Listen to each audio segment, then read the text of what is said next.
राज्याच्या मृदू आणि जलसंधारण विभागाच्या वतीनं सुधाकरराव नाईक यांच्या जयंतीच्या निमित्तानं महा वॉकेथॉन स्पर्धा जी आहे ती या ठिकाणी आयोजित करण्यात आलेली आहे आणि या महा वॉकेथॉन स्पर्धेला जे आहे ते यवतमाळच्या पोस्टल मैदानावरून जे ते सुरुवात या ठिकाणी झालेली आहे।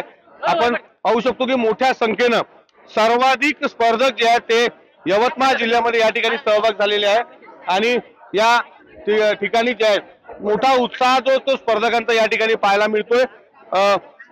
या संपूर्ण स्पर्धेमध्ये जर पाहिलं तर आतापर्यंत साधारणतः 20,000हून अधिक युवकांनी नागरिकांनी जे आहेत ते नोंदणी या ठिकाणी केलेली आहे। या संपूर्ण महावॉकेथॉनला जिल्हाधिकारी विकास मीना यांनी झेंडा दाखवून सुरुवात केलेली आहे। सर, ही महावॉकेथॉन आयोजित करण्यात आली आहे, पहिल्यांदाच असा उपक्रम केलेला आहे, काय नेमकं महत्व या संपूर्ण महावॉकेथॉन? आपण या ठिकाणी समता मैदानामध्ये आहे, त्या ठिकाणी 10,000 पेक्षा जास्त पार्टिसिपेंट हा जिल्ह्यामध्ये या वॉकेथॉन मध्ये पार्टिसिपेट झालेले आहे। त्याचा हेतू एकच आहे की आपल्याला जल संरक्षणसाठी नवीन पिढीला पण सांगायचं आहे आणि त्याचा सहभाग यामध्ये आला तर ऑटोमॅटिकली आपला जे पुढचा भविष्य आहे ते चांगला होऊ शकत आहे। तो आपण पाणी संरक्षण आहे, पाणीचा व्यय टाळण्यासंदर्भात आहे, या अनुषंगाने आपण हे महावॉकेथॉन ठेवलेलं आहे।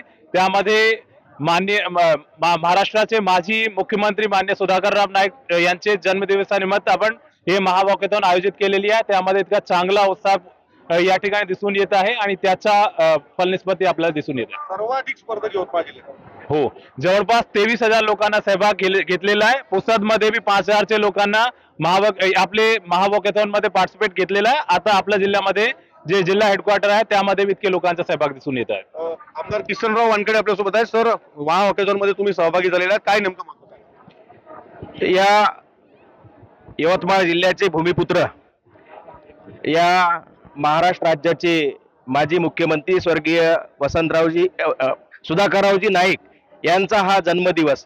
या जन्मदिवशी त्यांनी जे त्या काळामध्ये जे कार्य केलं, पाणी अडवा पाणी जिरवा, तोच संदेश आज संपूर्ण महाराष्ट्रामध्ये देण्यात येत आहे आणि आज महाराष्ट्रात संपूर्ण जिल्ह्यापैकी यवतमाळ जिल्ह्यामध्ये सर्व उपस्थितांची अतिशय मोठ्या प्रमाणात उपस्थिती आहे। निश्चितच हा संदेश महाराष्ट्रात गेल्याशिवाय राहणार नाही। पाणी माती माती माती जपवा, पाणी अडवा पाणी जिरवा हा संदेश निश्चित महाराष्ट्रात या ठिकाणी गेल्याशिवाय राहणार नाही। निश्चित माती जपा पाणी अडवा पाणी जिरवा या घोषवाक्यासह ही महावॉकेथॉन जे आहे त्या महावॉकेथॉनला सुरुवात झालेली आहे। राज्यभरात सर्वाधिक स्पर्धक जे आहेत ते यवतमाळ जिल्ह्यात या ठिकाणी सहभागी झाल्याचं पाहायला मिळत आहे। विवेक गावंडे, TV9 मराठी, यवतमाळ।